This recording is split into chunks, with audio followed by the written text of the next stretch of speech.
This is Dr. Stephen Greer, and these are Conversations with Dr. Greer, and I'm joined today with Linda Willitts, who has just returned from France and England with us. We did an amazing expedition to England and France, and we're going to be reviewing today those events and updating you on what happened in Europe in July. And we're also going to be talking about some of the events that have happened recently in the past year at Rio Rico, where we're going to be having a gathering with Colin Andrews, and who invented the term crop circle, and Richard C. Hoagland of the Mars mission and the Enterprise mission, and Dr. Loader and myself presenting in October 2nd through 4th. So we're going to cover a lot of material today in this hour, and I'd like to thank the people at the World Puja Network for hosting us every 2 weeks here. So, Linda, why don't you give a little overview, if you would, what happened in France while we were there? Well, we were in France from July 10th through 12th, and we did field work each of those 3 nights. And it was really strange there because it didn't even get totally dark till like midnight there, which was a little unusual for us. And we were on a 2,000-acre estate doing our field work, so it was totally dark all around us, or no human lights around us, and it was just a beautiful surroundings. One of the things that happened pretty much right in the beginning is Dr. Greer's compass reversed directions 180 degrees, so that basically north pointed south. And it did that, like I said, pretty much right off the bat when we got there, and it stayed that way through England. And so if we don't know, it may still be that way. We haven't really looked lately. Well, and that was what was happening during this period is that we were the first night out, actually, at this big estate in France, and we had, I guess, about 60 people with us. And correct. This estate is a place where there's been a lot of contact events over the years. In fact, the owners of the estate, whose ancestors trace back to the founding of the French Republic, have said that they have had a number of encounters right over the estate and where the chateau is, and we were doing the CSETI protocols to contact these ETs and to invite them there, and I noticed suddenly that my compass moved literally 180 degrees off of magnetic north. Now, what that means is that there was a complete polarity shift that was coming in through the vector of the compass. It had worked perfectly fine previously.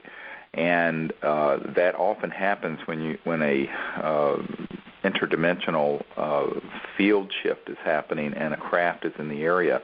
And at the same time, we had these electromagnetic detectors, and we're out in the middle of this huge 2,000-acre estate. There's no chance that there was any man-made source for this, and they started going off in a number of sequences. In fact, we had probably half a dozen of these detectors that began to signal audibly, and these were on various bands, laser bands and other electromagnetic bands. And we also had a very powerful magnetic field flux, to the point that the man who is on our team who has this magnetic field meter, the meter was actually going all the way off the scale. And this was happening while we were having a number of orbs and unusual objects moving around us. And so the compass moving off of magnetic north. But what's unusual about it, we've had this happen before. Usually it goes back fairly quickly, or when a craft is in the area, the magnetic field it's like a torsion. And it has to do with the physics of these interstellar spacecraft. When they're in the area, will move the compass. But in this case, it did this. It shifted north, became south on the compass, and stayed that way for weeks, because it was still that way when we left England a couple weeks later. Now, this is really remarkable that this could happen, because normally you can't do that unless you have some electromagnets that literally demagnetize and repolarize those. In a compass, you have the metallic needles that point north and south or whatever direction. And this is something that happened because of the very, very close contact that was going on at this beautiful estate where we had our team and where we were training people in Europe. And I have to point out there were people from all over the world there. It wasn't just French. There were many people from France, of course, but there were people from Scandinavia, from Hong Kong, from all over the world who gathered there. So it was really quite a remarkable gathering of people. And it was almost like a coming together of people from all over the globe making contact in higher states of consciousness.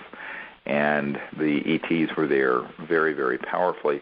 And we got some wonderful images. We're still in the process of trying to go through all the thousands of photographs and video film footage that we got during this particular event in France. And so anyway, I wanted to clarify about the compass and what that means, because you don't have a compass just shift polarities like that for no reason. And it was clearly a magnetic field torsion, but it happened at the same time we were having many other electromagnetic phenomena happen around us, including the observation very, very close range of craft. And in fact, we had a senior government official who was there for one of the nights. I don't remember if it was the first or second night, who also saw these and actually saw objects that moved across the sky at enormous speed right around us. And so anyway, that's some of that. So what else do you recall, Linda, from France you want to share?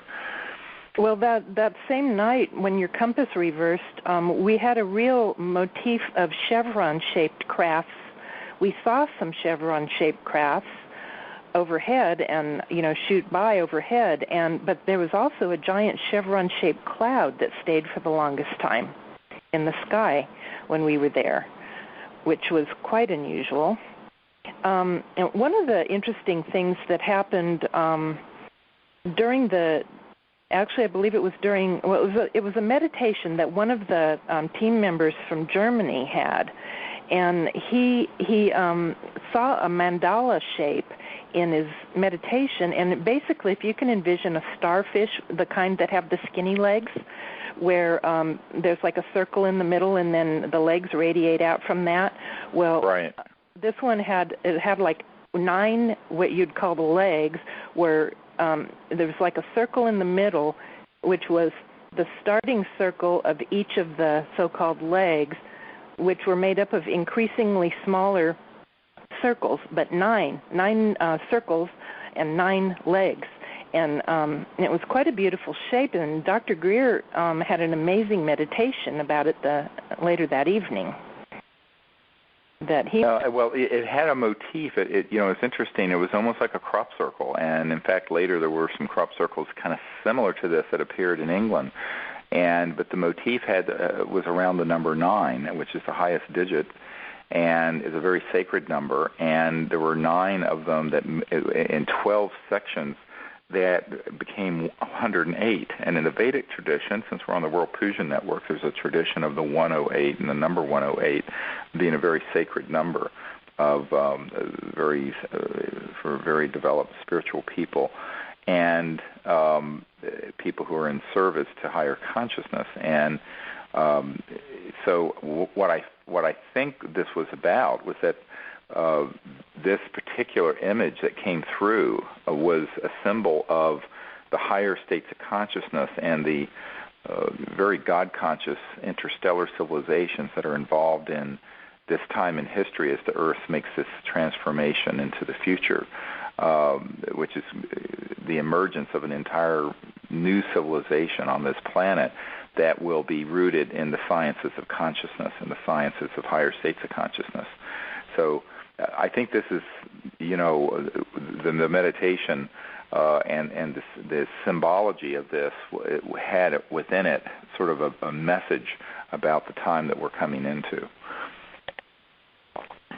And it was later, it was actually the third night, we had a most amazing experience with Dr. Greer's compass. For one thing, he did a puja out in the field that night. And then he walked out into the field separately from the rest of our group as the night got quite a bit later. and actually no, this was the second night. Sorry, he walked out into the field, and actually he and some other people actually saw some fully formed ETs, some fully materialized ETs scurry off, kind of like in a little bit of fear with the humans approaching them. And our group was standing back somewhat from where Dr. Greer was, but we all heard an ET. Dr. Greer kind of made a sneeze sound out in the field, and an ET reciprocated that sound quite a distance over, further into the field.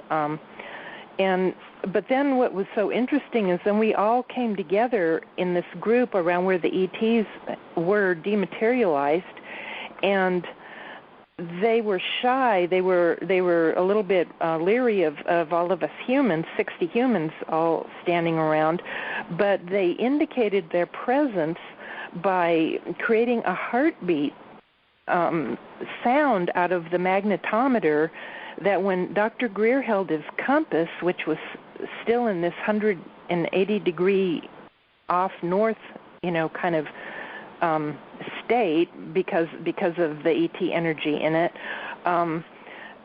he held his compass near the magnetometer, and the magnetometer beeped in the sound of a heartbeat. And you might want to explain that better, but it was just amazing. Well, it was amazing because as this whole event unfolded, I have to say that the way that the night evolved was that as I had set up the puja table, and you have to understand we're in a big field, a hay field that had been cut, and we had a circle, about 60 people, and I had set the puja table outside the circle to the east of the circle, and what had happened as we were setting up, it was still very bright. It was the sun was low or was just setting. But, at that time of year in Brittany, where we were, as Linda mentioned, there was light in the sky till 11:30, 12 o'clock. So it was very still almost like daylight, and it was a clear day. And a craft literally fluxed in and fully materialized about 50 feet from the circle. Everyone on the people on the side of the circle facing that way, and I saw it. And it was this swirl that came in of an energy fully visible with the naked eye, and they were coming in to honor the puja. And I can talk about this on the World Puja Network because people understand the power of a puja and the meditative state and the higher states of consciousness that go with these mantras.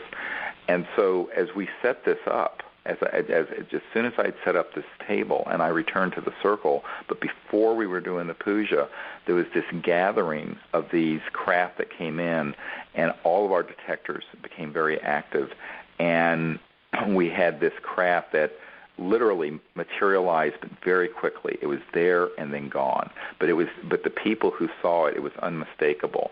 And a lot of them were people who had never seen anything, and this was something 50 to 60 feet away from us.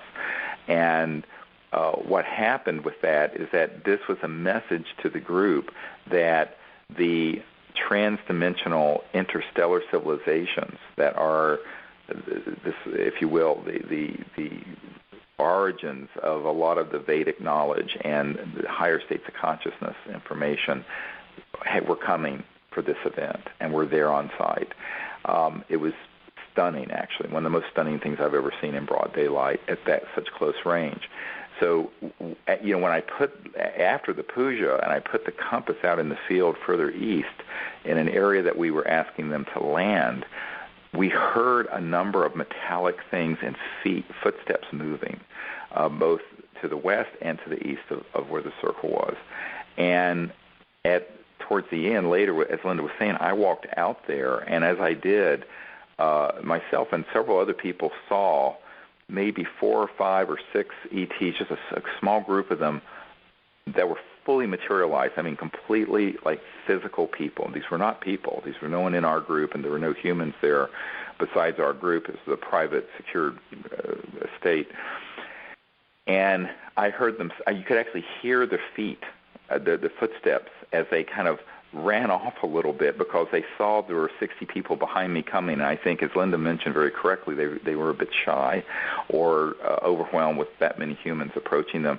And they then shifted, and you heard the footsteps, and then they were gone. There was nothing at all. It was like they dematerialized right there in the field, which is very reminiscent of what the policemen in England last year saw near Silbury Hill, when there was a ET that was this sort of white, tall being, and he stopped and chased this ET into a field, and there were actually, you could hear the footsteps of it, and then there were actually footsteps in the wheat or in the crop, and then this being dematerialized, and literally the footsteps in, and there's nothing there. So you're dealing with trans-dimensional technologies and electronics that allow the materialization, dematerialization, teleportation. But that's what happened in the field. But it wasn't just one ET, it was several ETs. And it was then that after we gathered around and we did a sort of standing meditation out there, that I was holding my compass. Now, the strange thing about this, the man who had the magnetometer, and I have a real sort of mental connection, and he's a very tall, about my height, 6'4" man, and he was holding the magnetometer, and as I approached him with my compass, which as we've described had shifted 180 degrees from north to south off magnetic north, the north pole of the compass was facing due south. I approached him, and suddenly I noticed the compass and his magnetometer were beating, beep, beep, beep, beep, beep, beep, beep, beep. It was exactly like a heartbeat. And I saw in my meditative state and sort of remote view state that there was an ET transdimensionally between me and this man who was there, and he was actually showing his heart rate. And we actually timed it, and it was around 80 beats a minute. It went up to a little over 100 beats a minute. But it was very consistent, and it was exactly like a heartbeat. And the magnetometer needle, you could see beeping, just like you would see on an EKG machine, sort of the waveform. And the compass needle was beeping and moving with it. So we actually got this filmed, and it was really an amazing, although unusual, close encounter. That apparently this was how they, as comfortable as they felt being fully materialized around such a large group of new people, because many of the people who were there had never,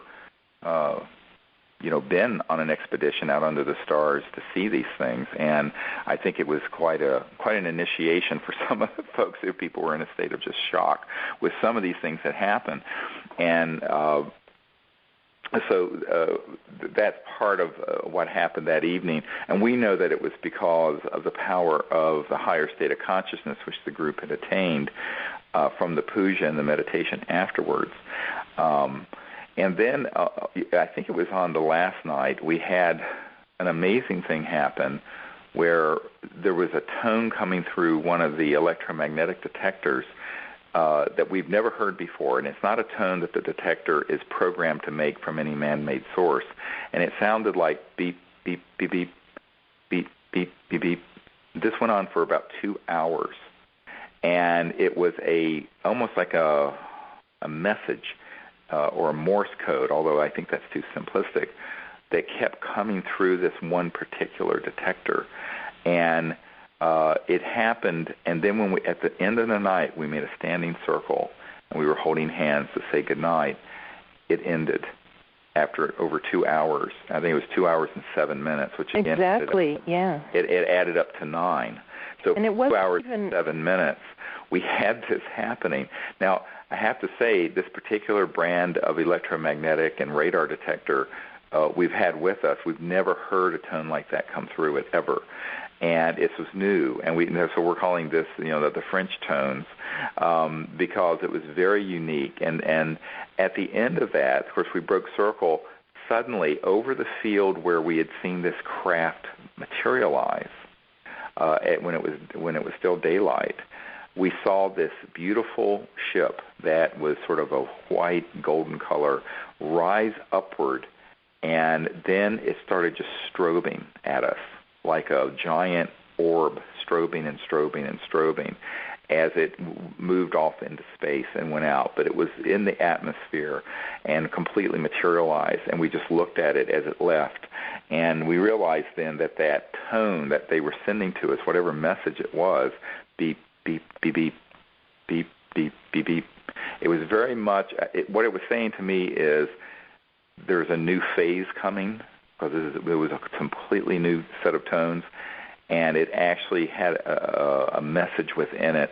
And this went on for, like I said, 2 hours and 7 minutes. It was an astonishing, unusual amount of electromagnetic contact while we were seeing these craft in the area. But then at the end, the way that this particular craft lifted off and then went up into the sky and then was strobing, and it was very bright. But it was as people were breaking circle and getting ready to leave, and they were saying goodbye to us. It was, it was actually like something you would put in a movie in Hollywood, except it was real. And so it was a very remarkable 3 days in France, which is actually the same amount of time we're going to be in Arizona in October 2nd, 3rd, and 4th. And we're going to go out every night on the roof terrace of this beautiful resort that we're at in Rio Rico. And we're going to be doing these same protocols out under the stars with a group of people. And last year when we did this, if you go to CSETI.org, you can get more, CSETI.org, you can see the photograph of this sort of tetrahedral-shaped craft that was materializing right overhead, right above the group, while we were out on this roof terrace one of the evenings that Raven Nabulsi took.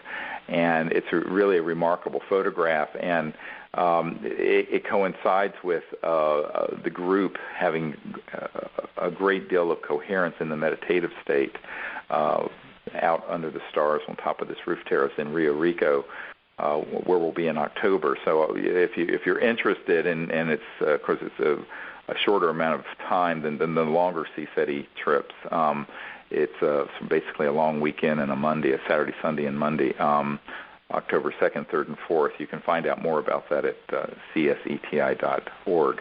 And we're going to be there. As I mentioned, during the day we're going to be having presentations by Colin Andrews, who coined the term crop circle and was the original crop circle researcher. And he's going to update everything that's been happening in England this year, which is very remarkable. And also Richard C. Hoagland, who had been Walter Cronkite Science Advisor and has the Enterprise mission, and is going to be talking about the remarkable findings of what's around Mars and the Phobos, the moons around Mars, and a lot of other issues around the time we're coming into the big changes. And he's going to go a great deal into what he calls hyperdimensional torsion physics that deal with the physics of the next era that we're going into that involve not only consciousness but energy generation and propulsion. And then Dr. Ted Loder, who's on the board of the OrionProject.org, will be giving an update and an overview of the developments on the new energy front, dealing with free energy and anti-gravity systems and technologies of that sort. So, and then each night I'll be directing the whole group up on the roof terrace of this resort, inviting people to make contact and training people in the meditation protocols and in the signaling protocols, and we'll just see what happens. It's always something unique, but always something wonderful that happens under the stars with a group of people. We had some amazing things happen during our night field work out on the deck of this resort in Rio Rico last year, and we didn't capture everything. We only captured a small fraction of them on camera because the cameras only cover a tiny bit of the sky, so you have to be looking in the right direction. But we do have just a few examples so far up on our CSETI YouTube site. And if you'd like to see any examples of those, if you go to YouTube and search for CSETI night vision footage, there's just a few examples, a couple from Rio Rico and a couple from Mount Shasta last year. That are up. Correct. Right. Very cool.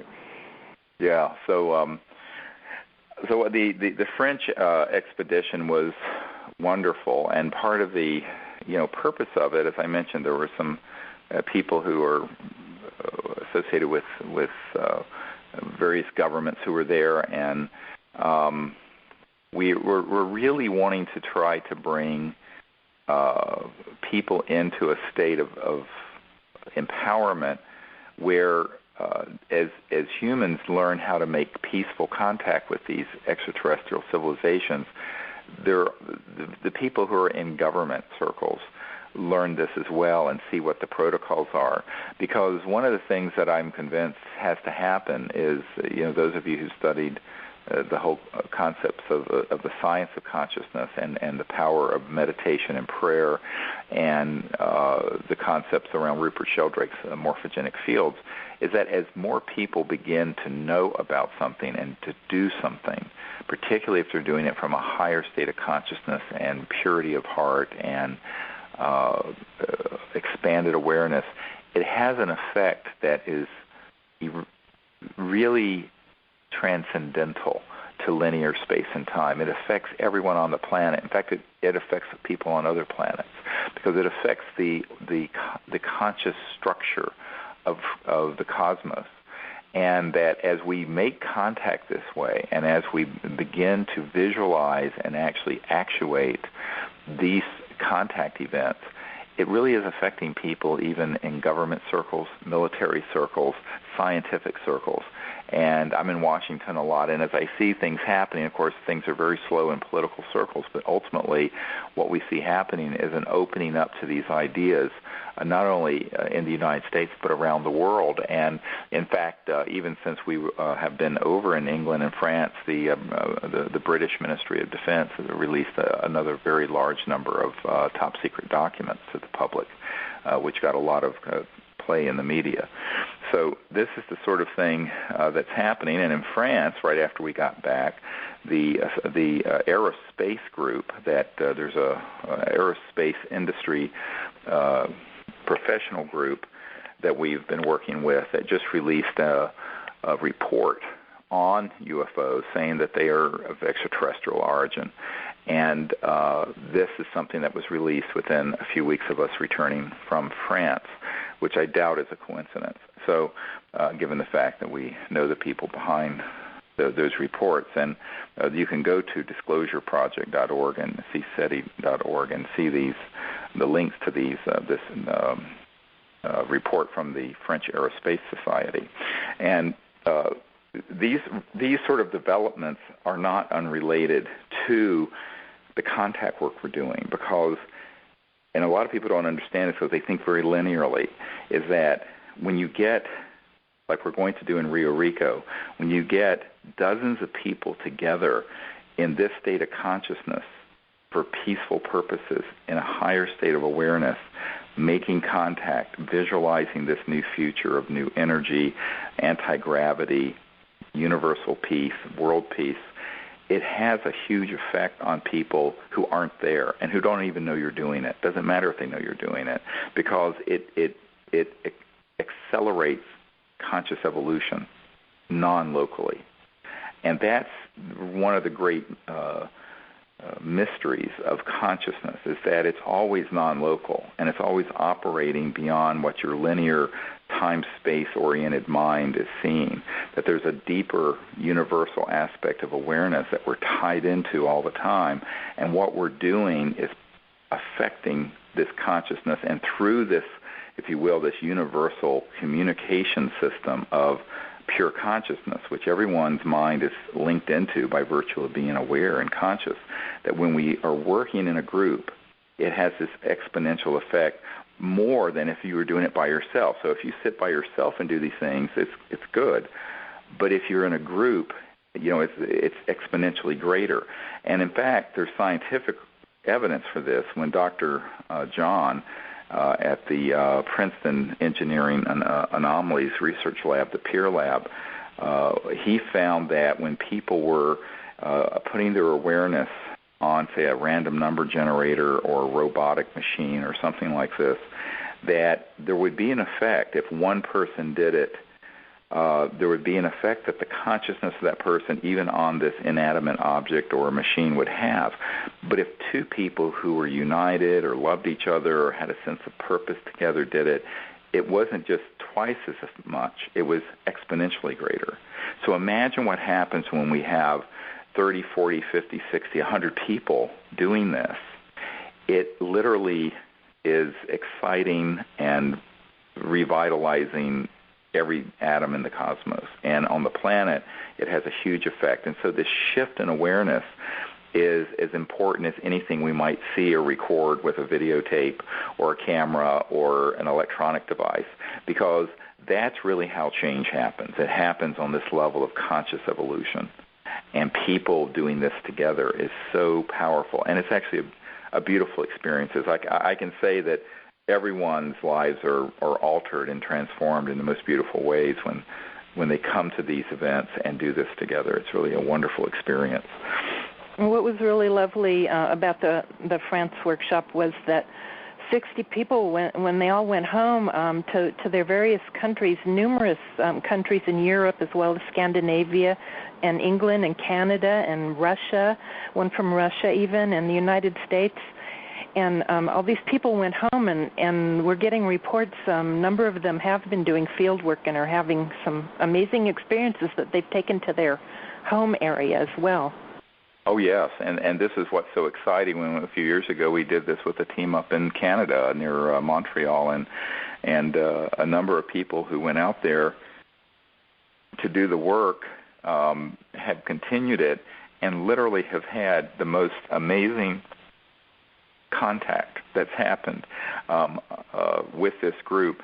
And so one of the things is when you come to one of these events is that you learn exactly how to make contact, what the protocols are, and how to operate out under the stars as a group, which is something that's very hard to do by just reading a book or listening to a videotape or an audio tape. So that's why, we encourage people who have the time and can come to these events, because then those folks go back. And what we've done is to have thousands of people now who are all over the world, literally on every continent, who've been trained to do this, who are doing it.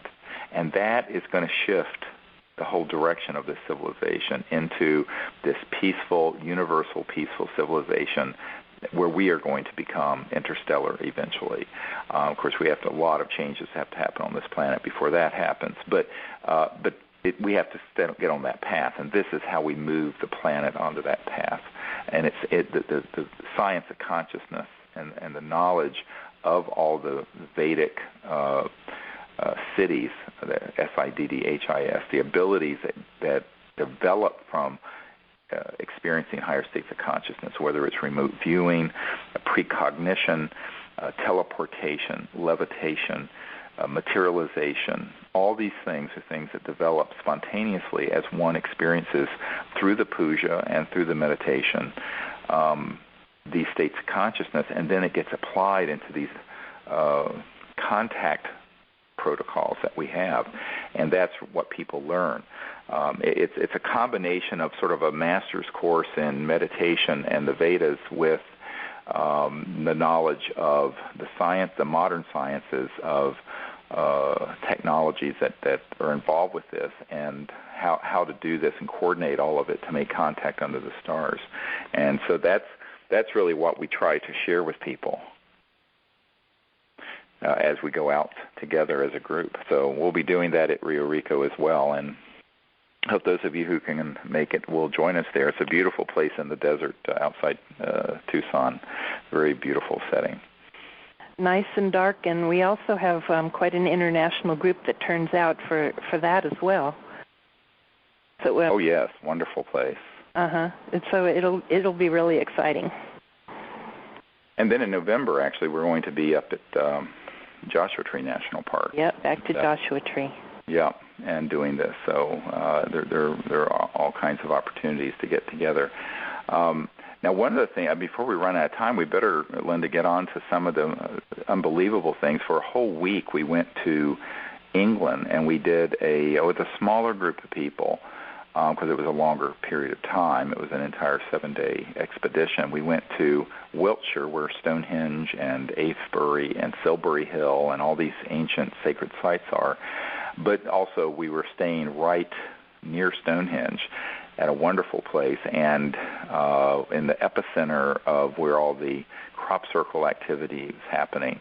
So we had a group of about, counting our staff, about 28 or 29 people for a week, and we went out during the day. We would explore the various crop circles in the areas or the sacred sites, and such as going to the Sarsen Stones at Avebury or Silbury Hill, West Kennet Long Barrow. We went to, of course, Stonehenge, and a lesser-known place very near where we were staying, maybe 5 minutes away, is a place called Woodhenge, which is similar to Stonehenge, but it was made out of wood, so they just have markers, but it's a very ancient sacred site. And then every day we would also go to the new crop circles that were in the area and go into the crop circles and meditate together. And some of the events that happened in broad daylight and some of the photographs that we've gotten in broad daylight from multiple people are almost beyond belief when you see them. This is, of course, we're just back from these trips and we're just getting these things organized, but there was no question that there was really continuous contact from the moment we arrived in England to the moment we left, and I'm not exaggerating. And the contact was on multiple dimensions, not only in consciousness, but in activity in the crop circles, above the crop circles, from fully materialized craft very nearby in the circle with us, to orbs and transdimensional objects, to electromagnetic events happening. Really an entire book and video could be done on what happened this week in England. It was amazing, actually. So it was totally action-packed, and I think, and it was well assisted by the fact that you did 3 pujas during that week. One at Woodhenge and 2 on consecutive nights inside this crop circle that formed. It was discovered on July 17th. We arrived in England on the 16th, and we were in it the afternoon, and we did our night fieldwork and a puja in it the night of July 18th, and also the night of July 19th we were inside it, and it was a beautiful crop circle that was actually pretty easily accessible, so it was pretty easy to do our night field work in there, and pujas in there, which were really powerful inside the crop circle. The first time we entered that crop circle, the first day, after it was discovered and reported, we went, and it actually appeared the night that we did our first meditation and contact at Avebury, the first night we arrived in England. It was that night that it appeared in this field, and we don't think that was a coincidence. And so that very next day we learned of it and went into it, and it was amazing to see this particular crop circle. And at the very, very center of it was a swirl of crop, and we put the detector in the center of this crop circle, and it started doing what we call the Orion transmissions. Those of you who follow what we're doing up at Joshua Tree, and starting in 2007 and then really getting active in 2008, there were a series of transmissions that came out of the Orion sector of space, near where Orion and Sirius are located. And there's a certain kind of detector and tone that it makes, and those started, and we felt, and people were overwhelmed with emotion. I mean, people just suddenly felt a consciousness that was so beautiful, and people were weeping, actually. And we're in the middle of this field, out in the middle of nowhere. These electronics are going off, and then 2 different people on our team take photographs above us, and there are these spacecraft in them, broad daylight. And it truly, and this was the very first crop circle we went in the first day that we're in England, and this was just the beginning. And so that night we went back and actually did a puja in this crop circle, which was, speaking personally, was an amazing event, just because I had never done a puja in a crop circle. In all my 20 years of being involved with this subject, I just had never done that. So it was one of these things that I have to say was probably one of the most emotionally moving, to the point that people were almost overwhelmed with the beauty, and it was like God consciousness. We're sitting in the middle of this field, and I think that people truly were affected, and that set the tone for the entire week, actually. Yeah, it did. Yeah, we had in broad daylight, glowing objects were photographed with digital cameras, regular cameras on no special settings. I mean, in various of these crop circles that we were in. Right. We have some amazing pictures, and we, like Dr. Greer said, we haven't even really had a chance to go through them all yet and look and see what's in all of them. But amazing experiences.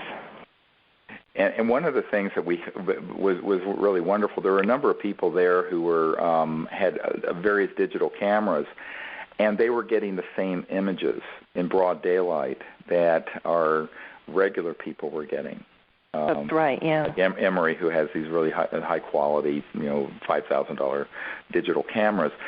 And what I think was very significant is that it wasn't just at night. It was in broad daylight and in the field where there would be objects and orbs, clearly fully materialized and moving around. There are actually some of the most amazing images I've ever seen in the 20 years I've been going to crop circles. And I started, I guess the first year I went was in 1991 or 2. And so, it really is, and we're going to share all of these images at Rio Rico in October. In Arizona from October 2nd to 4th. So we'll have all those things put together in some presentable form by then. And I think that at night, the meditations were so amazing to be in these crop circles. And these were ones that were obviously authentic ones and not hoaxed ones. There were some hoaxed ones that appeared while we were there, and they were rather obvious, frankly. These were ones that would not be able to be hoaxed because of the complexity of their form and three-dimensional nature of them and how they look from the sky.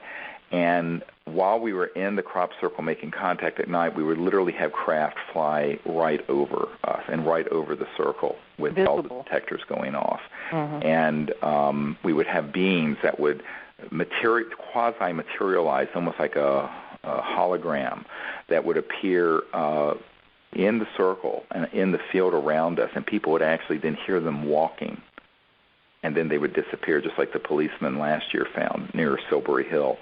So it was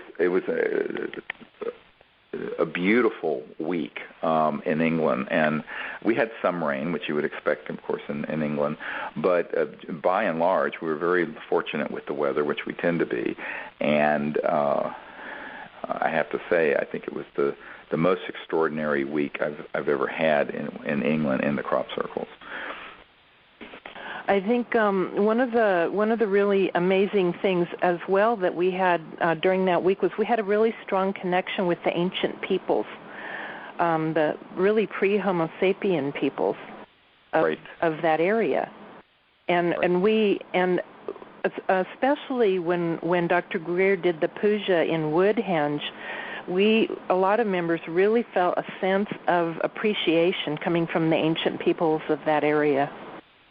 We find this a lot, that when we do the puja and we're doing these ancient meditative techniques, there is a gathering of not just interstellar beings and spacecraft like we had in France, where this craft went swoosh and just materialized in the field for a couple seconds and dematerialized. But we have a clear sense, and actually can often see, and I know in at least one case at Mount Shasta, have heard the voice of beings that were on this planet before Homo sapiens were. So in other words, if you go back millions or even hundreds of millions of years, Earth has had life, and there have been civilizations for which there's no official recognition yet. Someday this will come out. And those beings that have evolved and gone into the astral worlds and the worlds of light, or who may have become interstellar themselves, like we eventually will. In a few 100,000 years, humanity is going to become interstellar, where we'll be going around the universe just like there are ET beings coming here now. we'll be visiting planets that are evolving, that are at our state of development, where we are right now in the early 21st century. And what you find is that these ancient beings really do, they love what we're doing, and they honor it. And at one time, we were at Mount Shasta doing this at this very secluded site in the National Forest, and I don't want to do it on the phone because it hurts your ears, but there was this like primordial cry that came from this being, and it was a being that was not Homo sapien. It wasn't Neanderthal either, but it was one that had been there millions of years ago, predating Homo sapiens. It was totally audible. I mean, we all... And everyone heard it. I mean, it was loud. And this is the same site where if you get the DVD that's with the book that we have called Contact, Countdown to Transformation, there's a book that came out in the last year with a DVD that actually has a tone on it. And it's the same site where we actually had this ET spacecraft appear around us, and it appeared as a tone that Linda got a little bit of recording on a recorder on, that's on this DVD that you can get at disclosureproject.org at the bookstore there. And the DVD comes with the book. So what's interesting is that it was in the same site where we had this ancient being. Well, these ancient beings that had been in the British Isles and in that area, and also in France, that go back long, way back pre-recorded history, were there when we were doing these pujas and these meditations, along with the ETs. So it's not just one thing happening. There are humans there. There are ancestral beings there. There's the angelic realm, the ETs that are physical beings from other planets that have spacecraft and very advanced technologies. But then there are these ancient ones, we call them, these very ancient beings that have been on the earth who really honor what we're doing because it's a sort of a revitalization of the knowledge, this ancient knowledge, but also a connecting of one cycle to another over time. Because on one level, in the Akashic record of any point in space, everything is already there, of the future, the past, the now. It's there because space has within it consciousness, and consciousness actually is the origin of space-time, emerges out of consciousness. And so when we're in these areas, in these states of consciousness and doing the puja, these beings come, and that's what happened in England over and over and over again, and it really is remarkable. So a lot of people are shocked by this because they think, well, they're going to come on something and just see, a UFO in the sky, and there are all these multidimensional events happening. But I said that's because that's the true nature of the cosmos, is that it's multidimensional. It's not just one-dimensional. And so this is a big readjustment in how people have to view ourselves, but also our future. Our future is about really becoming true interdimensional, multidimensional people and a civilization.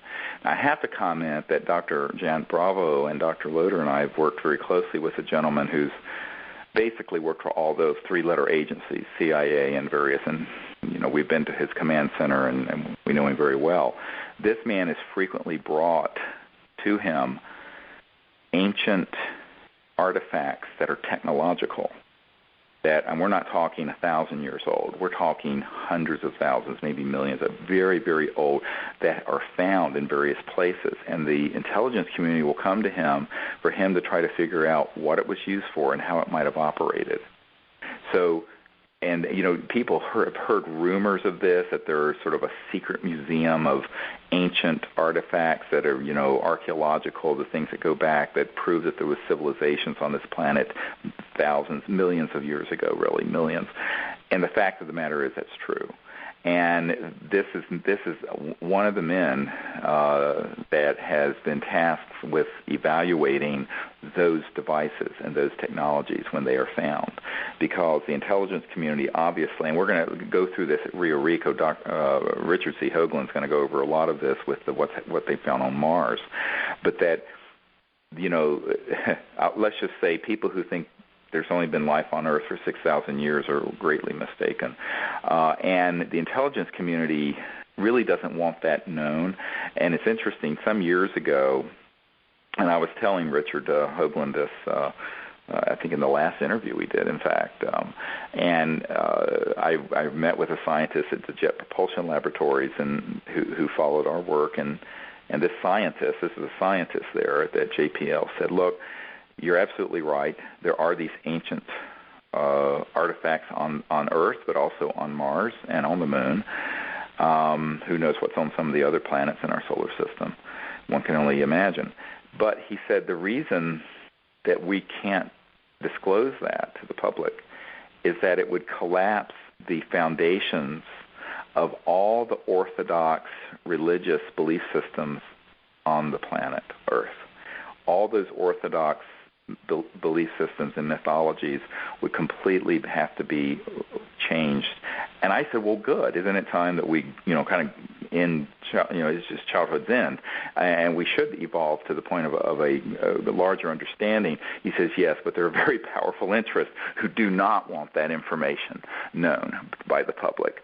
But I can tell you that not only have we had contact with these ancient ones from the past, but we have people in the intelligence community that we work with who have actually been tasked with examining these sort of artifacts, and these are physical artifacts, which are very high-tech, trans-dimensional type of electronic systems. And so this is, someday all of this will be known by the public widely, and our job is to basically do the pioneering work to make sure that can happen. Well, what's so beautiful when we're on our expeditions, and this happens virtually every time, not only do we have the support of the ancient beings and the ETs and the people from the future and the celestials, but we have the presence of the avatar, and in both France and England, we smelled the rose fragrance that indicates the presence of the avatar as well. Oh, yes, I forgot about that. I'm so glad you mentioned it. We were, this particular night when we were going out to the field where there were these ETs, and we had done the puja. In France, there was this strong, and everyone smelled it. It's like if you took the oil, what they call the attar of rose in Persia, but the essence of rose oil, that beautiful sort of fragrance, it was all in the air all around us. And we were not anywhere near any roses, or we're out in a hayfield. Right. And it was amazing. And so, at that, because again, if everyone wants to think in sort of a separation mentality, the sort of Western view of everything is in a little compartmented box. But it isn't. We are physical human beings with physical bodies, but we have a consciousness and a spirit within us that's universal. And there's everything in between. And that's what's happening during these contact events. We're having interstellar civilizations there, but we're also having celestial and angelic presences, as well as these very evolved sort of Godhead figures that appear. And with them will be this sort of beautiful fragrance that is something truly celestial that comes in, as well as the consciousness. I know that first day we were in the crop circle where the craft was overhead and got photographed, and we had the detectors making the Orion transmission tones. The emotion that swept through the whole group was right. Overwhelming. I mean, I couldn't speak. We all felt it.